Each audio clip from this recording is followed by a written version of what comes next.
dans Sans Interdit, le podcast qui libère ta magie. Je suis Flora, coach spirituel, et je t'aide à sortir de la matrice, à surmonter ton sentiment de décalage pour retrouver une vie alignée avec toi-même grâce à tes talents intuitifs. Tous les vendredis, seul ou avec une invitée, je vais te parler de spiritualité ancrée et décomplexée, avec des expérimentations, des histoires, des outils et des explorations du monde spirituel. Je t'invite à retrouver ce qui est le plus précieux, ta vérité. Bonne écoute!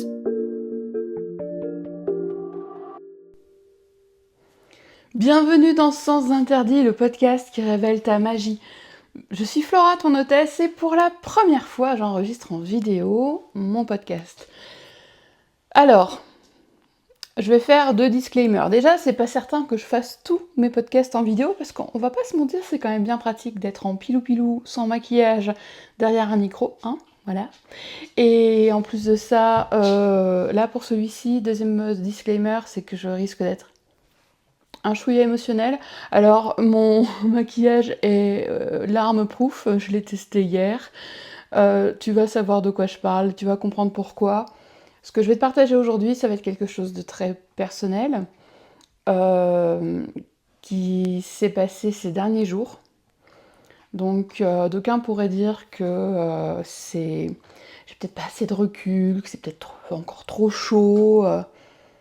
Oui, mais bon, en fait, d'aucuns, je m'en fous. Voilà.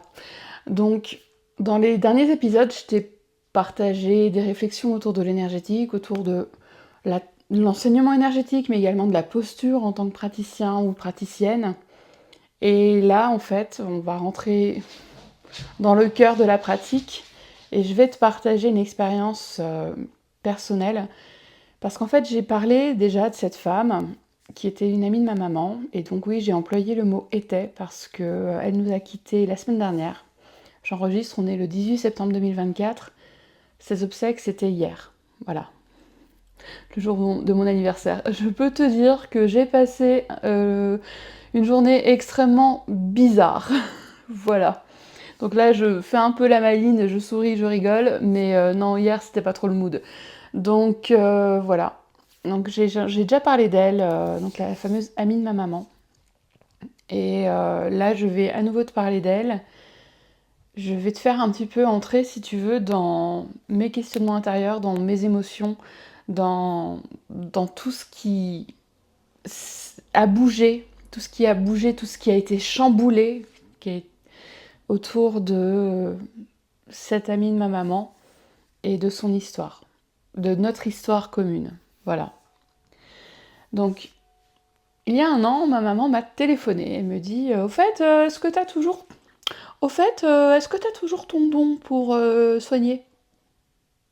Bon, alors, j'ai fait un peu de pédagogie, je lui ai dit « Alors maman, tu comprends, pour moi, il ne s'agit pas d'un don, mais d'une capacité, d'un talent, ça se développe, ça se travaille, tu pourrais le travailler toi aussi si tu le souhaitais, enfin...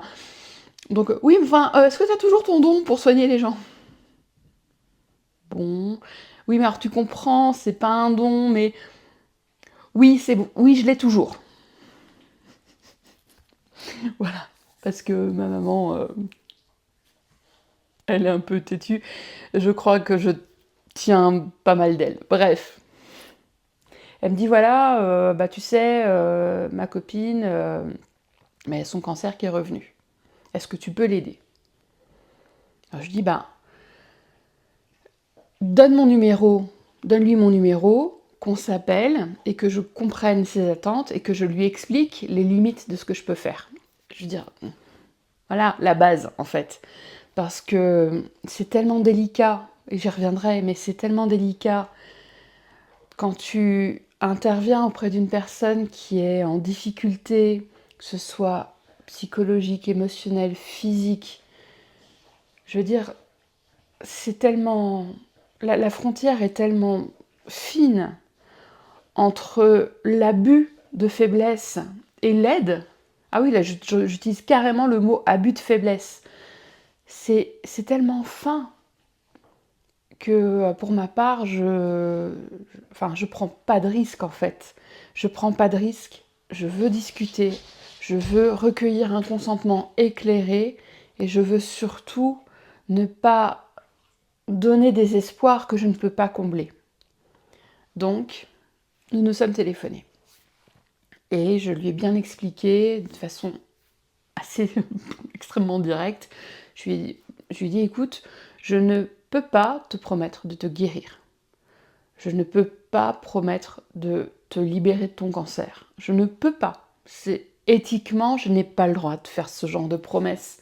Je lui dis en revanche, ce que je te promets et ce que je vais faire, avec ton accord, c'est toutes les semaines de t'envoyer un soin à distance.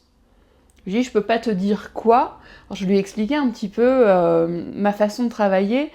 En fait, je pose mon intention de telle sorte que l'énergie qui va être transmise va être adaptée, c'est vraiment du sur-mesure, va être adaptée à la personne qui reçoit.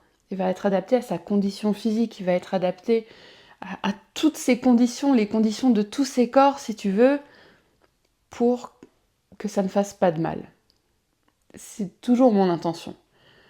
Donc après, j'ai beau, par exemple, me positionner pour appeler l'énergie Reiki ou l'énergie Lao-Chi, par exemple, mais il y a d'autres choses qui viennent, il y a d'autres énergies. Il y a de la magie qui se produit, mais je transmets. Je ne suis pas initiatrice. Par exemple, bon, j'avais pas prévu de parler de ça, mais c'est pas grave. À aucun moment, quand je me suis positionnée dans mon intention pour lui transmettre un soin, à aucun moment j'ai dit je demande à ce que l'énergie guérisse le cancer. Parce qu'en fait, je suis pas médecin, déjà d'une. Et je sais, par expérience, parce que ça fait très longtemps que je pratique, parce que je pratiquais même avant de savoir que je pratiquais, en fait, tu vois, Monsieur Jourdain, tout ça. Ça fait vraiment très longtemps que je suis dans l'énergétique, ça fait vraiment très très longtemps que j'ai une pratique énergétique. Et je sais que je ne sais rien.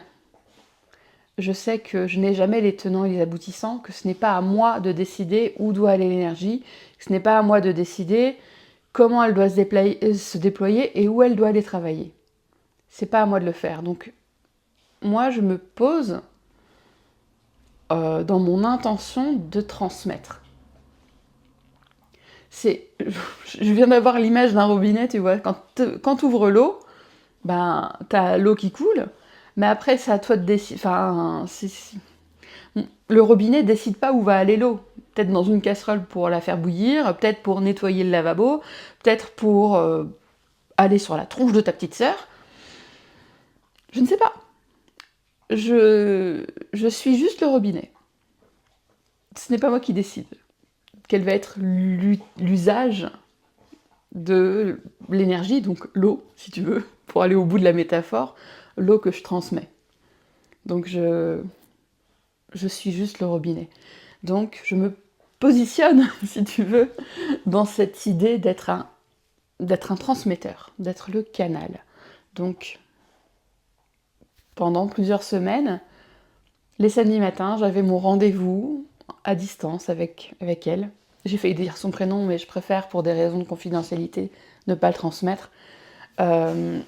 Donc tous les samedis matins, pendant plusieurs semaines, je lui ai envoyé un soin, j'ai transmis un soin en fait.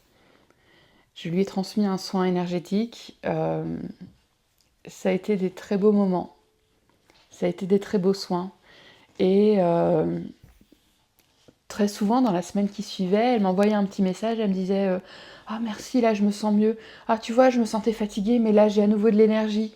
Et elle me donnait des nouvelles comme ça, et c'était très touchant, ça me faisait vraiment très plaisir.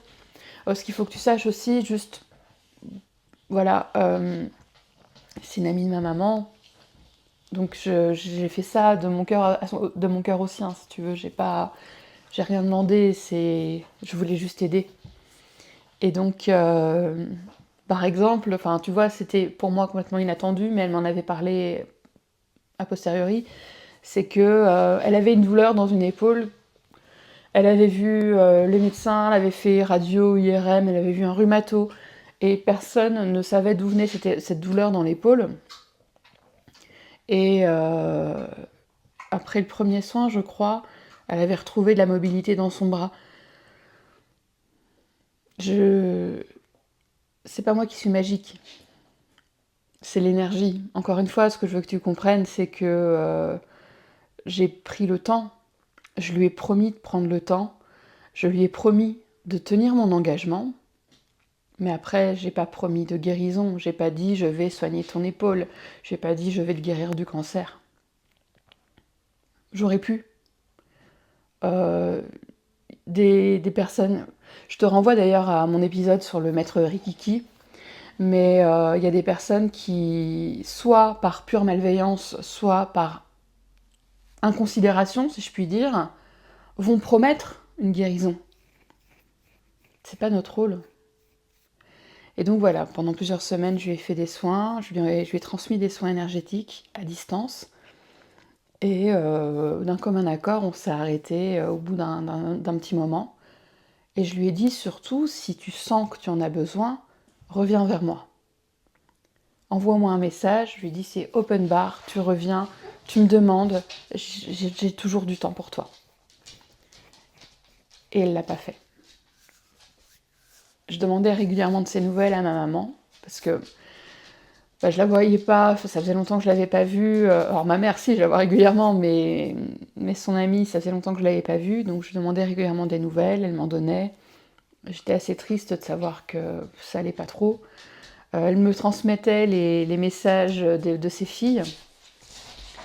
Elle me transmettait les messages sur WhatsApp, comme ça j'avais des nouvelles. Alors j'avais les nouvelles des hospitalisations, tout ça. Et puis j'attendais qu'on me demande. Alors peut-être que mon erreur, ça a été de ne pas la solliciter. De ne pas lui envoyer un petit message, l'air de rien, de lui dire comment tu vas, est-ce que tu as besoin que je t'envoie quelque chose. Peut-être que ça a été mon erreur, je ne sais pas. C'est compliqué, tu vois, parce que moi je voulais rester à ma place. Je suis juste là pour intervenir quand on me demande. Je voulais rester à ma place et être disponible. Je voulais lui laisser la décision. J'ai voulu lui laisser la décision de venir à moi et de venir me redemander, tout en lui ayant déjà dit que si elle avait besoin, c'était quand elle voulait, quoi. Je l'avais d'ailleurs redit à ma mère, j'avais dit reparle de moi, reparle-lui de moi, dis-lui que si elle a besoin, je suis là. Je suis convaincue que ma mère lui en a parlé, mais je pense, la connaissant un petit peu, je pense qu'elle n'a pas voulu déranger. Et voilà. Et donc, elle est décédée la semaine dernière. Elle a été hospitalisée, je vais essayer de pas trop pleurer. Elle a été hospitalisée en insuffisance respiratoire, si ma mémoire est bonne, et puis elle s'est éteinte dans les heures qui ont suivi.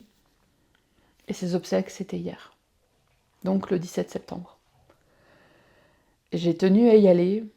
Je ne sais pas si je vais en parler dans cet épisode ou si je ferai un épisode à part pour te parler un petit peu de la difficulté que ça peut être quand on a des antennes très ouvertes et qu'on se retrouve dans des endroits comme ça. Voilà. Parce que c'est pas évident. J'ai tenu à le faire par respect pour elle, pour lui rendre hommage, pour être présente. Et ça a été une journée... c'était une très très belle cérémonie, hein, disons-le, mais ça a été une journée affreuse. Voilà. Ça a vraiment été une journée affreuse pour moi, du fait de tout ce que je reçois, de tout ce que je ressens et de tout ce que je perçois. Ça a été très difficile. Voilà, très sincèrement, ça a été vraiment très difficile.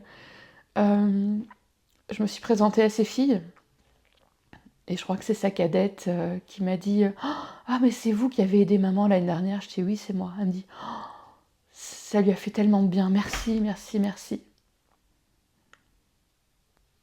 Ouais. J'aurais voulu la guérir.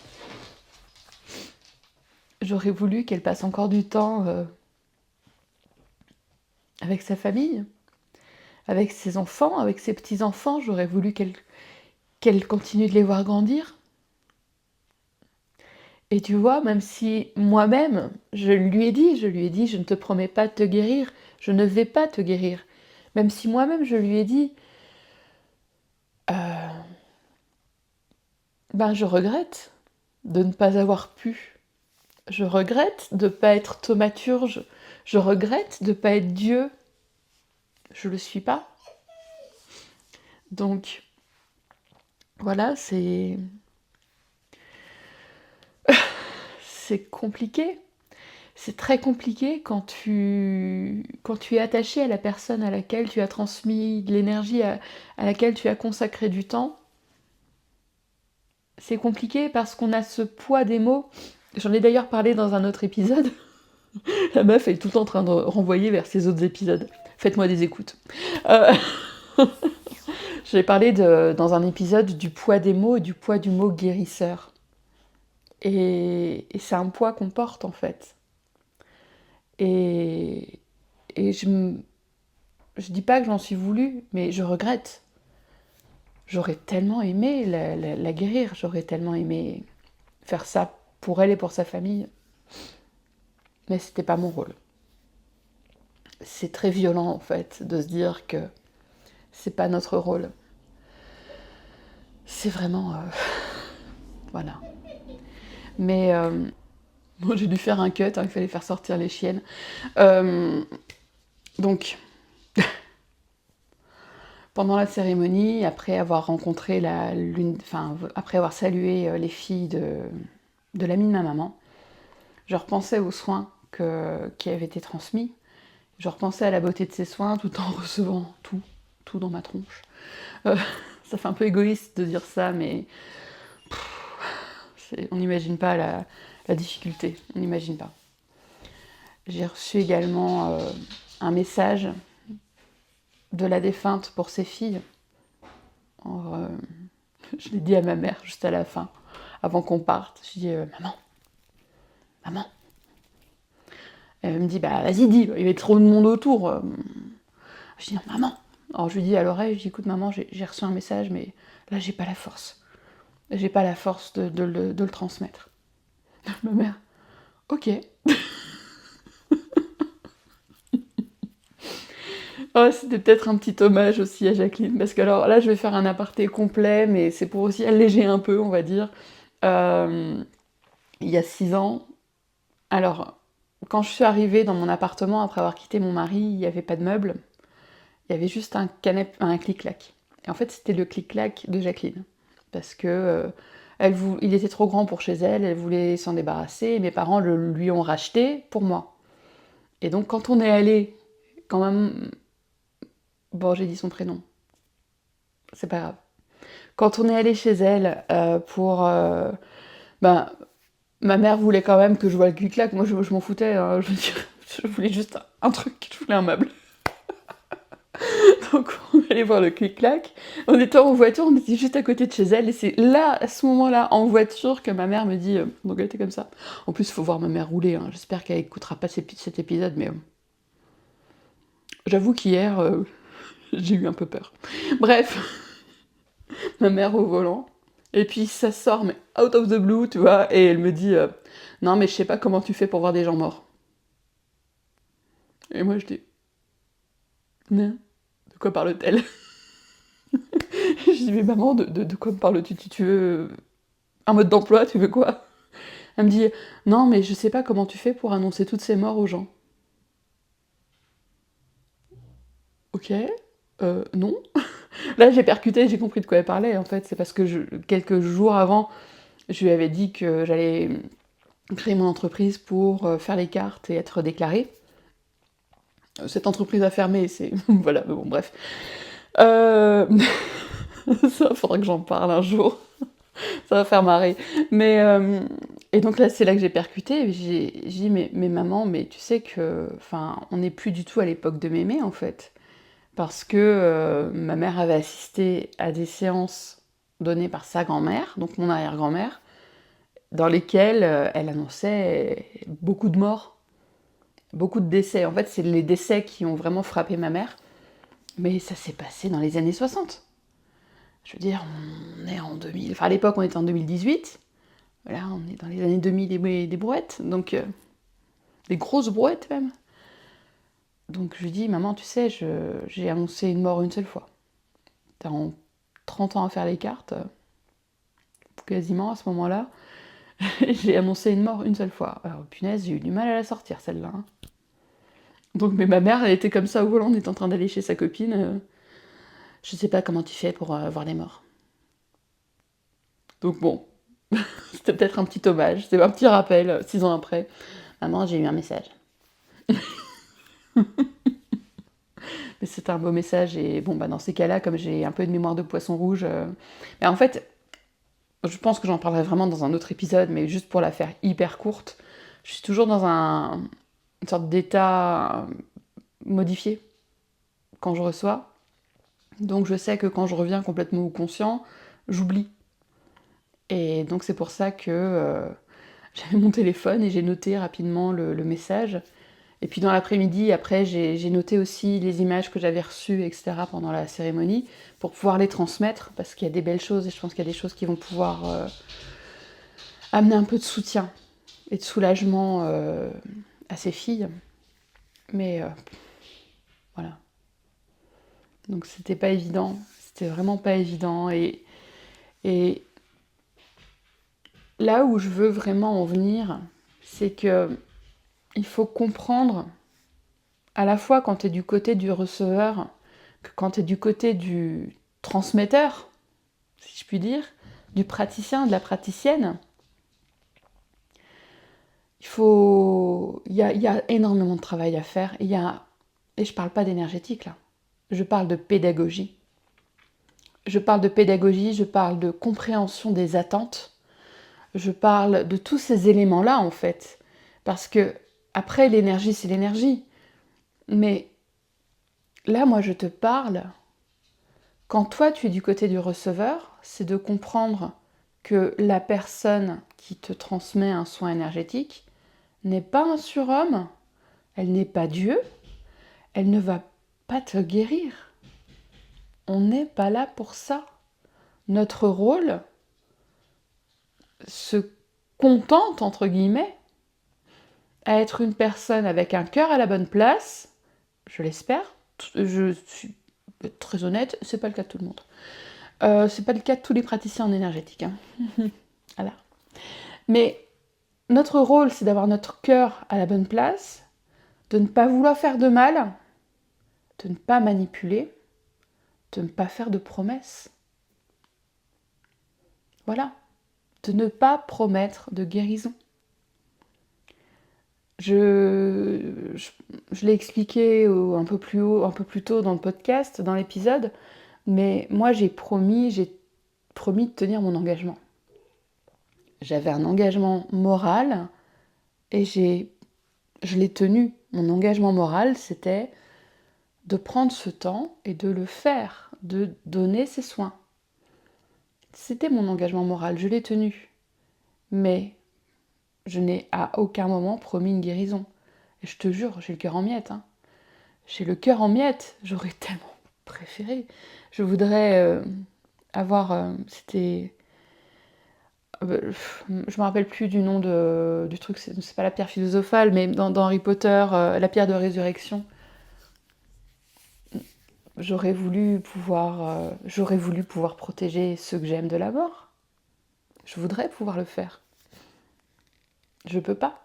On n'est pas dans un roman, on n'est pas dans un film, et je suis pas Dieu. Voilà. C'est... Mais j'aurais voulu pouvoir le faire. Et je suis avec cette tristesse-là, en fait. C'est un peu con, hein, de pas arrêter de me dire « Putain, je suis pas Dieu ». Ouais, c'est un peu con, hein. Mais ouais, putain, je suis pas Dieu. Donc, elle est partie. La cérémonie était splendide.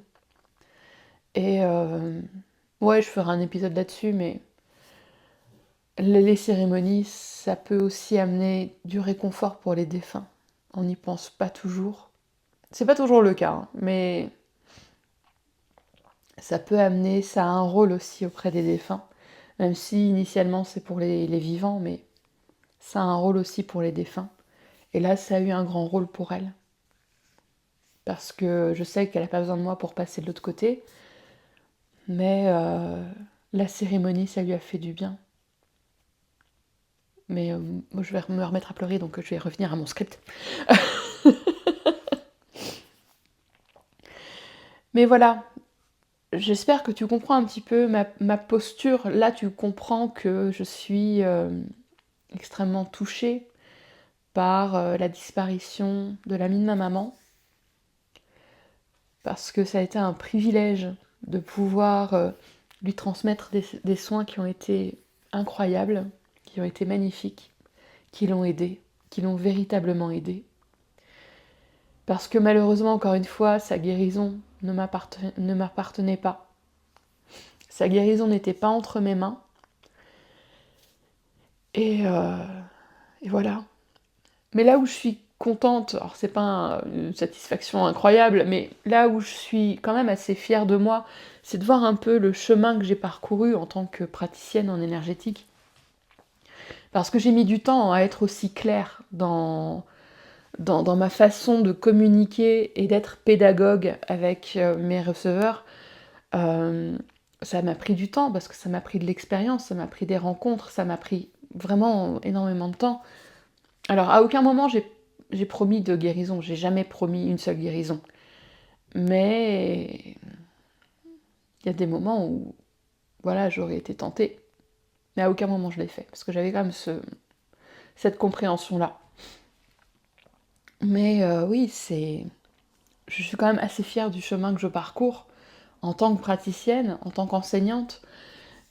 Et oui, c'est la douleur en fait de perdre des personnes qu'on aime, qu'on a aidées et pour lesquelles on aurait voulu faire tellement plus.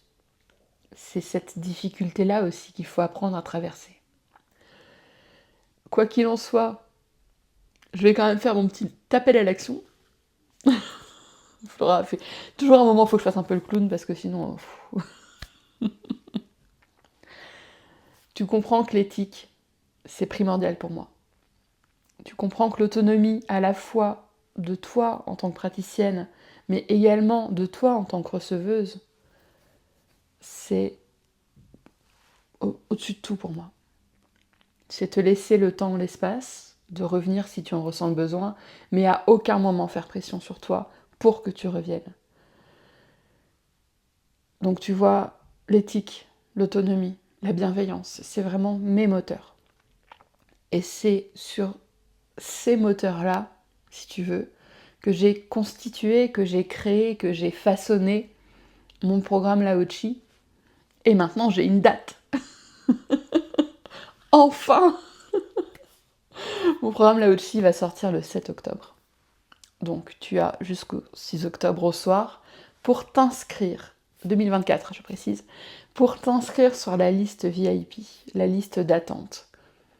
Parce que tu vas recevoir, si tu es intéressé, si tu souhaites que je sois ton enseignante, si tu souhaites gagner en légitimité dans ta pratique, si tu souhaites avoir un outil, un ensemble d'outils, parce que là c'est carrément une boîte à outils que tu vas recevoir, si tu veux recevoir un ensemble d'outils pour mieux prendre soin de toi et prendre soin de ceux que tu aimes, tout en te sentant légitime, tout en ayant les bons questionnements éthiques, enfin de mon point de vue les bons questionnements, mais tout en ayant les bons questionnements éthiques, tout en ayant tout ce recul que moi je vais t'amener en tant qu'enseignante, la liste d'attente est ouverte. Elle se fermera le 6 octobre au soir, parce que le 7 octobre, tu recevras un tarif exceptionnel qui ne se présentera qu'une fois pour le programme Lao-Chi. Après, je vais quand même faire ce petit disclaimer aussi, c'est que je ne crois pas à la vente sur pression. Donc, si en ce moment c'est pas le moment, Alors, il va y avoir un temps limité pour le tarif, hein, le tarif, le VIP, quand même. Il va y avoir un temps limité, mais c'est pour ça que je t'en parle depuis un moment. Il va y avoir un temps limité, à partir du 7 octobre, je pense que je vais le laisser une semaine. Mais le programme Lao-Chi, il sera disponible tout le temps. Donc, si en ce moment c'est pas le moment, eh bien ce sera plus tard. Et puis c'est tout. Ce sera au meilleur moment pour toi. Mais en tout cas, je ne vais pas faire pression sur toi pour que tu achètes maintenant. Je m'en bats les reins. Voilà, c'est dit. La meuf, c'est la pire marketeuse du monde. On s'en fout. En tout cas, je te remercie. Je te remercie pour ton attention. Tu me diras si le format te plaît en vidéo. Ah, ça m'a obligée à essayer de faire un truc. Voilà. Parce que quand tu pleures une grande partie de la journée, le lendemain matin, tronche bouffie. Hein. Voilà. Donc j'ai tenté un truc. Et je te remercie pour ton écoute. Je te remercie de me suivre. Et puis on se retrouve la semaine prochaine pour un nouvel épisode. À bientôt.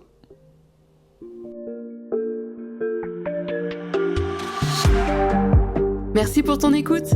J'espère que cet épisode t'a plu. Je t'invite à le partager avec une personne qui peut en avoir besoin et à me laisser un commentaire. Tu peux me retrouver en dehors du podcast pour échanger avec moi sur mon site, sur Instagram ou encore par email. Les infos sont en description de l'épisode.